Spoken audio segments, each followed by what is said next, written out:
নমস্কাৰ, আপোনালোক সকলোকে স্বাগতম জনাইছো মোৰ চেনেলৰ অন্য এটা ভিডিঅ'লৈ।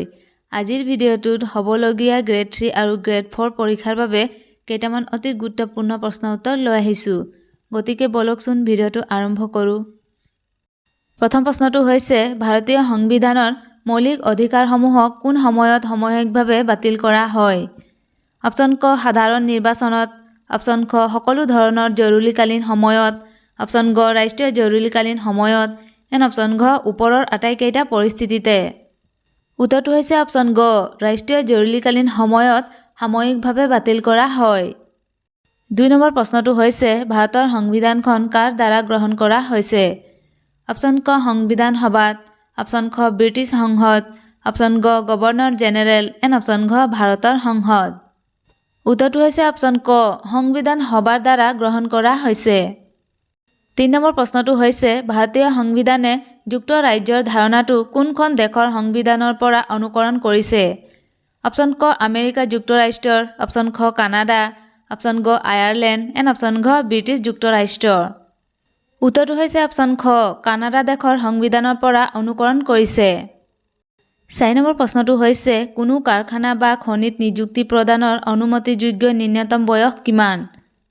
অপশ্যন ক 14 বছৰ, অপশ্যন খ 12 বছৰ, অপশ্যন গ 16 বছৰ, এন অপশ্যন ঘ 18 বছৰ। শুদ্ধ উত্তৰটো হৈছে অপশ্যন ক 14 বছৰ। 5 নম্বৰ প্ৰশ্নটো হৈছে কোনখন ৰাজ্যৰ বিপৰীতে সংৰক্ষিত সংসদীয় আসনৰ শতাংশ সৰ্বাধিক? অপশ্যন ক উৰিষ্যাৰ, অপশ্যন খ মধ্যপ্ৰদেশৰ, অপশ্যন গ বিহাৰৰ, এন অপশ্যন ঘ উত্তৰ প্ৰদেশৰ। উত্তৰটো হৈছে অপশ্যন ঘ উত্তৰ প্ৰদেশ ৰাজ্যৰ বিপৰীতে সংৰক্ষিত সংসদীয় আসনৰ শতাংশ সৰ্বাধিক। 6 নম্বৰ প্ৰশ্নটো হৈছে ৰাজ্যসভাৰ সদস্যসকল কোনটো দ্বাৰা নিৰ্বাচিত হয়? অপশ্যন ক ক্ৰমবৰ্ধনশীল ভোটৰ দ্বাৰা, অপশ্যন খ একক স্থানান্তৰ যোগ্য ভোটৰ দ্বাৰা, অপশ্যন গ একক স্থানান্তৰ অযোগ্য ভোটৰ দ্বাৰা, এন অপশ্যন ঘ ওপৰৰ এটাও নহয়। উত্তৰটো হৈছে অপশ্যন গ একক স্থানান্তৰ অযোগ্য ভোটৰ দ্বাৰা নিৰ্বাচিত হয়। 7 নম্বৰ প্ৰশ্নটো হৈছে ৰাজ্যসভাৰ সদস্য হিচাপে নিৰ্বাচিত হ'বলৈ ন্যূনতম বয়স কিমান হোৱা উচিত? অপশ্যন ক 35 বছৰ, অপশ্যন খ 25 বছৰ, অপশ্যন গ 30 বছৰ, এন অপশ্যন ঘ 40 বছৰ। উত্তৰটো হৈছে অপশ্যন গ 30 বছৰ বয়স হোৱাটো উচিত। 8 নম্বৰ প্ৰশ্নটো হৈছে ৰাজ্যসভাৰ কাৰ্যকাল কিমান? অপশ্যন ক 2 বছৰ, অপশ্যন খ 6 বছৰ, অপশ্যন গ 7 বছৰ, এন অপশ্যন ঘ স্থায়ী। শুদ্ধ উত্তৰটো হৈছে অপশ্যন ঘ স্থায়ী। 9 নম্বৰ প্ৰশ্নটো হৈছে কোনজনে নিৰ্দিষ্ট বিধায়ক এখন বিত্ত বিধায়ক হয় নে নহয় সেয়া সিদ্ধান্ত লয়? অপশ্যন ক ৰাষ্ট্ৰপতিয়ে, অপশ্যন খ লোকসভাৰ অধ্যক্ষ, অপশ্যন গ ৰাজ্যসভাৰ অধ্যক্ষ, এন অপশ্যন ঘ বিত্তমন্ত্ৰী। উত্তৰটো হৈছে অপশ্যন খ লোকসভাৰ অধ্যক্ষয়ে বিধায়ক এখন বিত্ত বিধায়ক হয় নে নহয় সেয়া সিদ্ধান্ত লয়। 10 নম্বৰ প্ৰশ্নটো হৈছে ভাৰতৰ সংবিধান মতে সৰ্বোচ্চ আৰু অন্তিম ন্যায়পালিকা কোনটো? অপশ্যন ক সংসদ, অপশ্যন খ উচ্চতম ন্যায়ালয়, অপশ্যন গ কেন্দ্ৰীয় কেবিনেট, এন অপশ্যন ঘ ৰাষ্ট্ৰপতি। উত্তৰটো হৈছে অপশ্যন খ উচ্চতম ন্যায়ালয়ে ভাৰতৰ সংবিধানৰ মতে সৰ্বোচ্চ আৰু অন্তিম ন্যায়পালিকা। 11 নম্বৰ প্ৰশ্নটো হৈছে কোনটো লেখ মৌলিক অধিকাৰ বলবৎ কৰাৰ বাবে জাৰি কৰিব পাৰি? অপশ্যন ক বন্দী প্ৰত্যক্ষীকৰণ, অপশ্যন খ পৰমাদেশ, অপশ্যন গ প্ৰতিৰোধ, এন অপশ্যন ঘ উৎপ্ৰেক্ষণ। উত্তৰটো হৈছে অপশ্যন ক বন্দী প্ৰত্যক্ষীকৰণ অধিকাৰ বলবৎ কৰাৰ বাবে জাৰি কৰিব পাৰি। 12 নম্বৰ প্ৰশ্নটো হৈছে অৰুণাচল প্ৰদেশৰ ওপৰত কোনখন উচ্চ ন্যায়ালয়ৰ ক্ষেত্ৰাধিকাৰ আছে?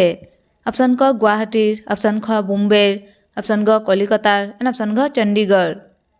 উত্তৰটো হৈছে অপশ্যন ক গুৱাহাটী উচ্চ ন্যায়ালয়ৰ ক্ষেত্ৰাধিকাৰ আছে। 13 নম্বৰ প্ৰশ্নটো হৈছে ৰাজ্যৰ বিধানসভাৰ নিৰ্বাচিত সদস্যৰ সৰ্বোচ্চ সংখ্যা কিমান?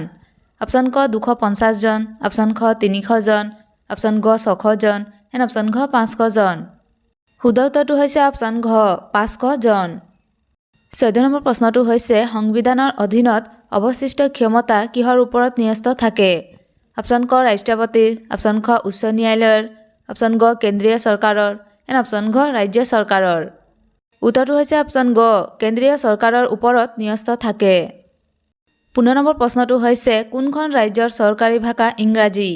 অপশ্যন ক মণিপুৰৰ, অপশ্যন খ নাগালেণ্ডৰ, অপশ্যন গ কৰ্ণাটকৰ, এন অপশ্যন ঘ অন্ধ্ৰ প্ৰদেশৰ। উত্তৰটো হৈছে অপশ্যন খ নাগালেণ্ড ৰাজ্যৰ চৰকাৰী ভাষা ইংৰাজী। 16 নম্বৰ প্ৰশ্নটো হৈছে ভাৰতৰ মুখ্য নিৰ্বাচনী আয়ুক্তক কোনে নিযুক্তি প্ৰদান কৰে? অপশ্যন ক ৰাষ্ট্ৰপতিয়ে, অপশ্যন খ প্ৰধানমন্ত্ৰীয়ে, অপশ্যন গ সংসদে, এণ্ড অপশ্যন ঘ ভাৰতৰ মুখ্য ন্যায়াধীশে। উত্তৰটো হৈছে অপশ্যন ক ৰাষ্ট্ৰপতিয়ে ভাৰতৰ মুখ্য নিৰ্বাচনী আয়ুক্তক নিযুক্তি প্ৰদান কৰে। 17 নম্বৰ প্ৰশ্নটো হৈছে পঞ্চায়তী ৰাজ অনুষ্ঠানৰ সৰ্বোচ্চ আয়ৰ উৎস কি? অপশ্যন ক স্থানীয় কৰ, অপশ্যন খ আঞ্চলিক নিধি, অপশ্যন গ চৰকাৰী অনুদান, এণ্ড অপশ্যন ঘ কেন্দ্ৰীয় চৰকাৰৰ ৰাজহত অংশীদাৰিত্ব। উত্তৰটো হৈছে অপশ্যন গ চৰকাৰী অনুদান পঞ্চায়তী ৰাজ অনুষ্ঠানৰ সৰ্বোচ্চ আয়ৰ উৎস। 18 নম্বৰ প্ৰশ্নটো হৈছে সংবিধান সভাত কাৰ দ্বাৰা উদ্দেশ্য প্ৰস্তাৱ উত্থাপিত হৈছিল? অপশ্যন ক ডক্টৰ বি.আৰ. আম্বেদকাৰ, অপশ্যন খ ডক্টৰ এছ. ৰাধাকৃষ্ণ, অপশ্যন গ জৱাহৰলাল নেহেৰু, এণ্ড অপশ্যন ঘ ডক্টৰ ৰাজেন্দ্ৰ প্ৰসাদ। উত্তৰটো হৈছে অপশ্যন গ জৱাহৰলাল নেহেৰুৰ দ্বাৰা উদ্দেশ্য প্ৰস্তাৱ উত্থাপিত হৈছিল। 19 নম্বৰ প্ৰশ্নটো হৈছে সংবিধান সভাই ভাৰতৰ সংবিধানখন ৰূপায়ণ কৰিবৰ বাবে কেইখন কমিটি গঠন কৰিছিল? অপশ্যন ক 13খন, অপশ্যন খ 7খন, অপশ্যন গ 9খন, এণ্ড অপশ্যন ঘ 17খন। শুদ্ধ উত্তৰটো হৈছে অপশ্যন ক 13খন কমিটি গঠন কৰিছিল।